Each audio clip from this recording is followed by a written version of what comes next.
Pertemuan partai koalisi pemerintah pada Selasa 2 Mei 2023 semakin menegaskan posisi Partai Nasdem yang dikucilkan. Diketahui, Presiden Joko Widodo mengumpulkan semua ketua umum partai koalisi di Istana Merdeka.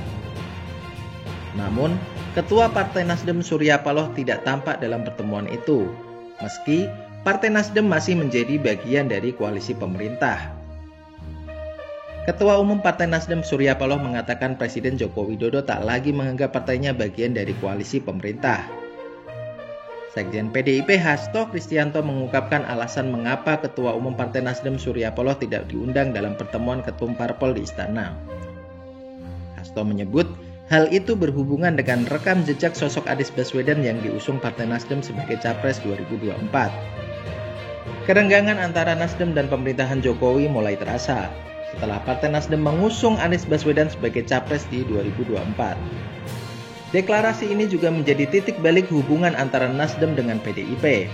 Bukan kali ini saja, kerenggangan hubungan Nasdem dan koalisi pemerintah juga terlihat dalam beberapa momen. Pada 11 November 2022, Jokowi tidak menghadiri acara ulang tahun ke-11 Partai Nasdem. Padahal, Jokowi biasanya selalu memberikan sambutan secara langsung dalam acara-acara besar partai koalisi pemerintah, termasuk HUT Partai Nasdem. Anies Baswedan resmi dideklarasikan Partai Nasdem sebagai bakal calon presiden 2024 pada Senin 3 Oktober tahun 2022.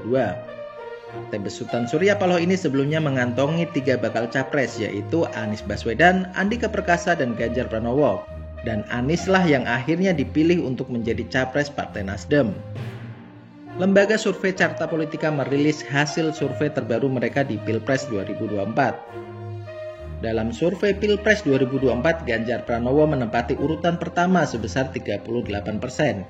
Diikuti Prabowo Subianto sebesar 31% dan Anies Baswedan sebesar 23%. Penurunan elektabilitas Anies diduga pasca PDIP mendeklarasikan Ganjar Pranowo sebagai capres dari PDIP.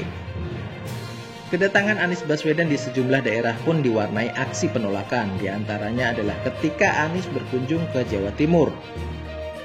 Jelang kedatangan Anies Baswedan di Jawa Timur, dikabarkan terpasang spanduk penolakan di sejumlah titik di kota Surabaya, seperti Masjid Al-Akbar, Kebun Binatang Surabaya, Masjid Rahmat, sekitar Tunjungan Plaza, dan Taman Bungkul. Selama ini Anies Baswedan dianggap sebagai bapak politik identitas, didukung kelompok radikal dan bagian dari kelompok intoleran. Presiden Jokowi nampaknya mulai gerah dengan Anies Baswedan, Surya Paloh, dan Partai Nasdem.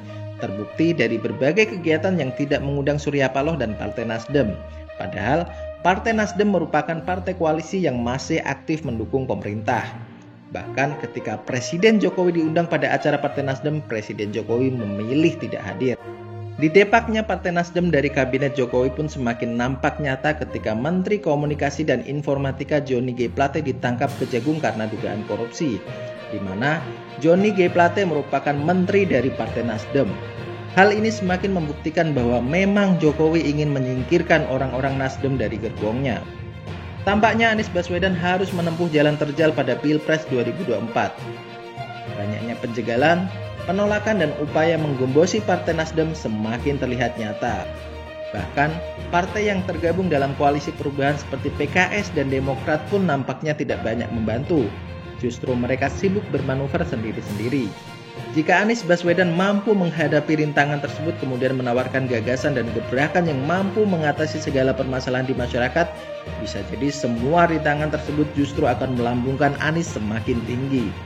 Dan pada akhirnya sebesar apapun koalisinya, setinggi apapun hasil surveinya, tidak akan menjamin capres tersebut bisa terpilih. Gagasan, ide, dan solusi dari berbagai permasalahan bangsalah yang akan membuat masyarakat memilihnya. Lantas, bagaimana menurut pasukan Mr. Komen? Apakah Anies ada peluang untuk menjadi presiden? Silakan baku hantam di kolom komentar.